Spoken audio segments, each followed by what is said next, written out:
Live from the Icebox Studio in Montgomeryville, Pennsylvania, it's The Bill and Corey Show.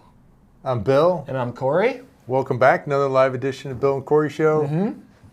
Today, we don't have a lot of props. You could say we got a lot of props. We just put them all together. Yeah, we connected them all. But today, we're going to talk about why. Complex system of tubes and valves. Yeah, look at this thing. Oh, boy. It's got a lot of stuff going on here. Why would we want to have one of these things? Because it's fun to turn valves. Like this could be a kid's toy almost. Like give it to a 2-year-old and you just go through and just play with it, right? That's fun. Yeah, you could. Yeah, if you're one of those types that likes having little little things to play with. Yeah. That's good. Does not have a button that goes ping. No, it does need buttons. No, it doesn't. So we're going to try to figure out how to add a button. No, we're not going to add a button to Okay. it. Oh, boy. So Some shoelaces. no, we're fine with it. So it's got a lot of stuff going on here. So why would we want to use it besides this? So Well, let's just start. Now, this is part of our numbered panel series, if you want to start it's with a 5000 series panel. This is our 5500. Which the 5 stands for? 5 valves. 5 valves, but don't worry about that one for right now. So this one does not count. Do not look at this valve. So we have the 5100 1, series. 2, 3, 4, 5. Yes. The 5100 series, which is a one valve panel. Which is just I'm catching on here. putting a regulator on a panel, essentially, with an outlet valve, just so you can mount it. You know, it's a good mounting thing. And then there's a 3 valve panel. Yep. And then go ahead. You can take that. Okay. Because We have different things here. So a 1 valve panel. it'll help if it's on here. Yes. Well, 1 valve panel is just an outlet valve. Yeah, just an outlet valve. Yeah. So what that's for is really just kind of like your inert gases, stuff you really don't need to purge out or anything like that. So it's your argon, nitrogen, helium type of deal. Xenon, Xenon, krypton, all that kind of stuff. A 3 valve panel, which would be high pressure isolation, high pressure vent, and outlet isolation. That would be for your process gas, probably like a flammable gas. Yeah. You can also do your inert stuff that you want to do a little extra purging before you have in your system. You want to make sure you get all that tiny little bit of oxygen out, so it gives you a chance to kind of purge it out with a high pressure. You isolate it, so you don't have to worry. You're not purging the whole thing. It's one of our options on our switchover that get the A and the 7. We do, that's or the what that 7 is. and the A. Or the 7 and the A. Yeah, I said in the back. Oh. Either one, depends on how you look at it. Yeah. So so you'd have that. So you got something like a flammable gas and something that's not toxic or corrosive. Yeah.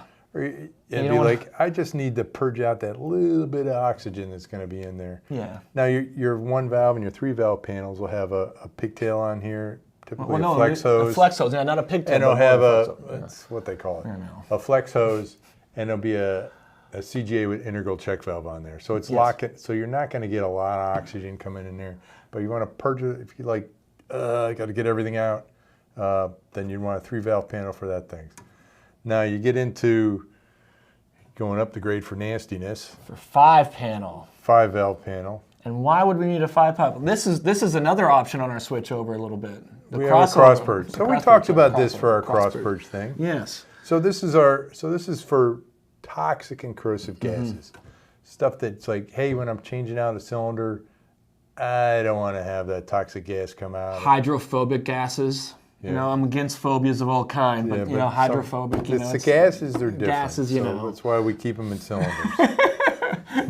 So yes, you got gases that you want to have exposure to. Yeah. You need a cross purge on it. Toxic, corrosive.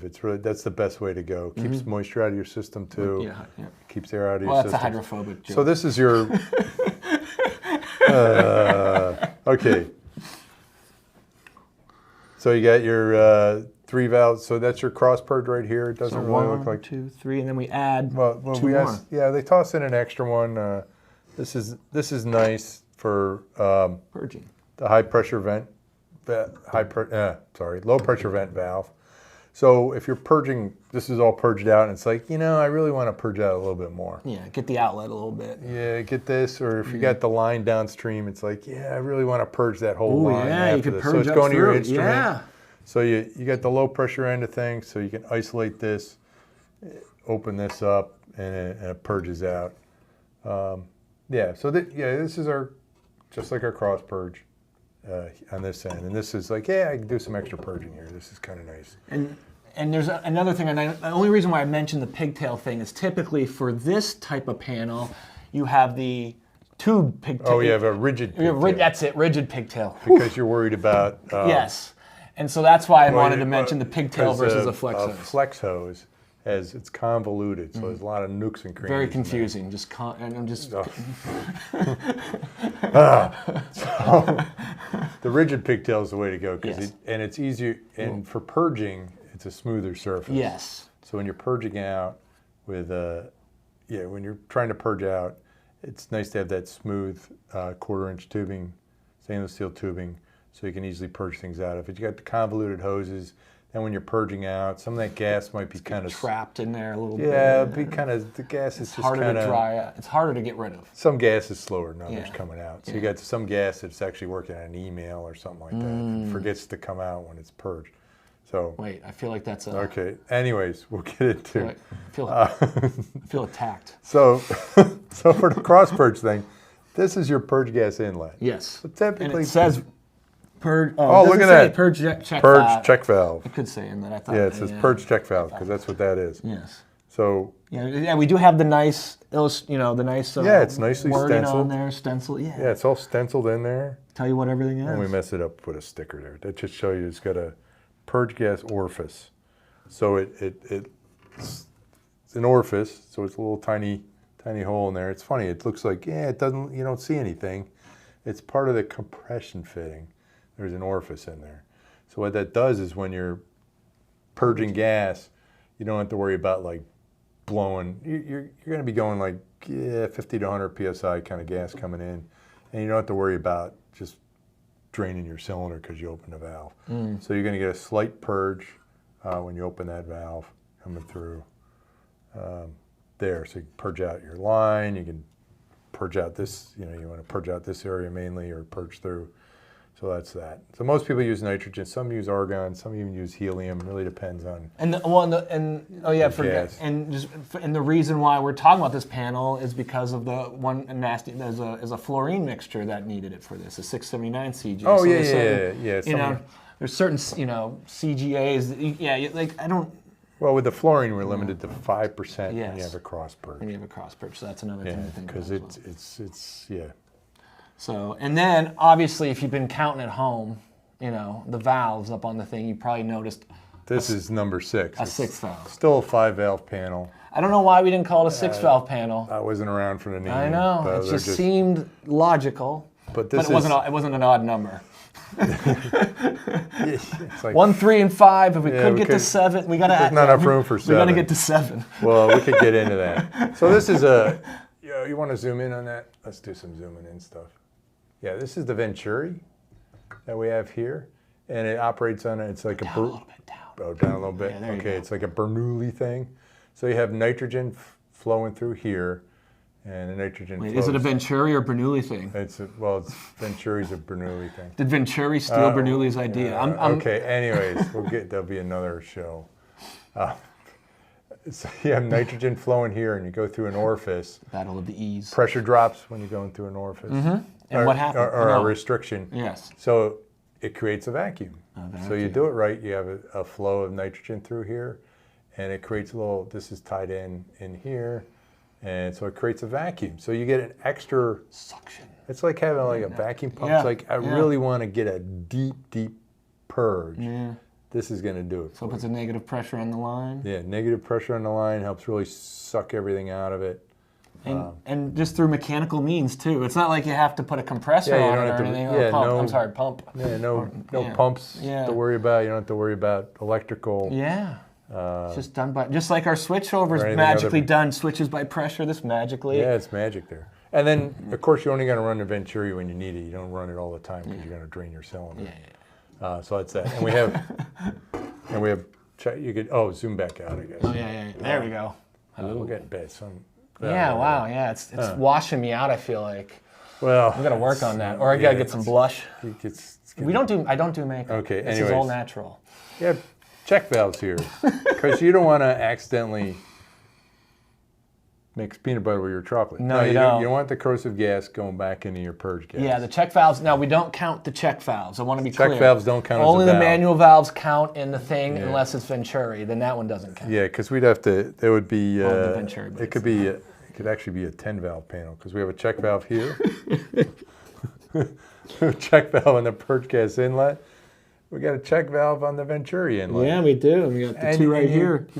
Yeah, and then we've got a check valve down here on the low pressure vent. That's so if you don't accidentally blow the high pressure into the low pressure. Think we could turn this T into a check valve somehow, just to make it, just to add some more? This is a relief valve here. Yeah. And this will be set for about 1.5 times the delivery pressure. So if they're 100 psi, this will be 150. If it's 30, we make it 50. 50. Yeah, I mean, rule of thumb, but if you get too low pressure, that tells you there's it's not a big enough difference. Problem with the regulator. So really you got 6, 7, 8, 9, 10 valves. So it's really, this is... And some people, Bill, I don't want to blow your mind. Some people call the regulator a valve. a valve. Yeah, they do. They do. And it confuses me when I get a call. My valve's not working. My valve's not working. A 2-stage valve or whatever. Yeah, so... Which is fine. Well, this kind of acts as a valve. You back it out. It's got... You're not going to get gas going Well, through no, it goes to show, it's interesting. I ran into this in things I learned early at work was that people, depending on where you come from, will call things different things. Because that's what they're used to. That's what they're used to. Like adjustable wrench versus crescent wrench. It seems simple, but I'm a crescent wrench guy. But adjustable makes sense. Knuckle breakers. Knuckle breakers, yes. Okay. Oh, yes, they are. And some people call the regulator a gauge. A gauge. Because it has gauges on it. gauges on it. They're just what they're used to saying. That's what they're used to saying. We're kind of like multilingual here. Yeah. Yes, multilingual. I like that. We have problems with English, but we could speak all sorts of... I don't know. We got to come up with a language like that. No, we don't want to do that. Just name it. So so you want to use this toxic corrosive gases. You don't want to... Yes, you could... We've had people buy this for nitrogen. Oh, when I looked it up, why are you doing that? There's a CGA 580 in the system. Yeah, there is. And the first thing I thought was, what are they purging?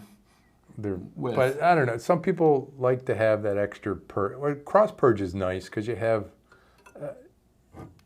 you can isolate stuff and you can purge it out. So the point is, we don't like to give people what they don't need. Yeah, if you don't need it, if you want to buy it with all the we're not valves, going to say no. Because you like to have it, and there's extra purging things you can do. That's fine. If you're really into that. But yeah, we recommend this toxic corrosive gases.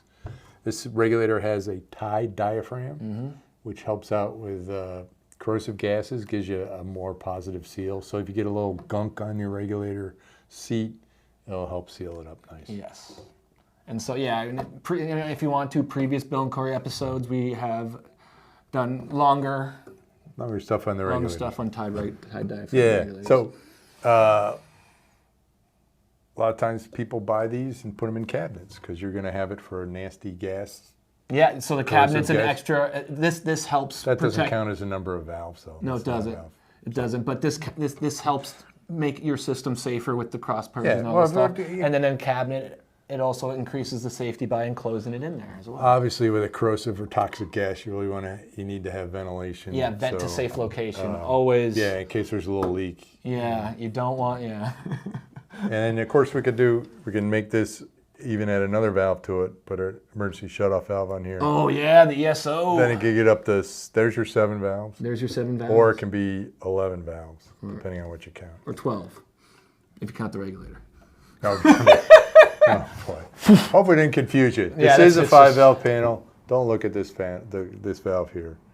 So the point is, we get to choose how we categorize this. Yeah, we can call it whatever we want. We'd come up with another name, call it a Corey panel or something. I don't know. I mean, we kind of. I won't get into it. Yeah. Yeah. Oh, typically we have 1/4-inch compression fittings. Yes. For the vent process outlet and the vent lines and the purge gas inlet. That's 1/4-inch. We can do differently. Yeah, the one that we did was a 6mm outlet. Was the one that we just did. Yeah. Yeah. So whatever they're running 6mm tubing. If you're into the metric system, we can do that. Yeah, we can do 6mm. That's fine. If you get to a larger size, you're going to kind of think about what your flow rate is. So that's all we have to say about this, I guess. I guess so. Anything else we're Any missing? questions? And check, make sure. I'm sorry. Yeah, I forgot to tell people they can type in. They already know that. Any questions, comments, concerns? Okay. So that's, yeah, you can still ask about, you can still type in and ask about Pittsburgh Steelers quarterback. Hope maybe we might know tonight. Okay. Oh, are we really? That's the draft tonight. Oh, the draft's tonight. Yeah. We might. I don't know. No comment on the draft tonight. As always, every year we learn that nobody knows what's going to happen I know on what my draft boys night. are watching tonight. And every year we're shocked. Okay. Anyways, next week, what are we talking about next week? We're talking about, someone had a question about, hey. Not hey. No, not hey. Not hey, hello. They say hello? No. Howdy? Oh, no, we're not talking about hey. That's different. That's, okay. Oh, yeah. No, we're not talking about hey. Regulators, like what's the difference between like an economy regulator, medium purity, analytical purity, and semiconductor? What's the, they're just names. What's the difference there? So we're going to explain, we're going to show. Like, why do they call you Bill? Why do they call me Corey? They're just names. Yeah, just. So we're going to kind of explain the difference between the regulators and which regulator is going to work for your application. Yes, yes. So tune in again next week for another live edition of the Bill and Corey Show. Set your VCRs.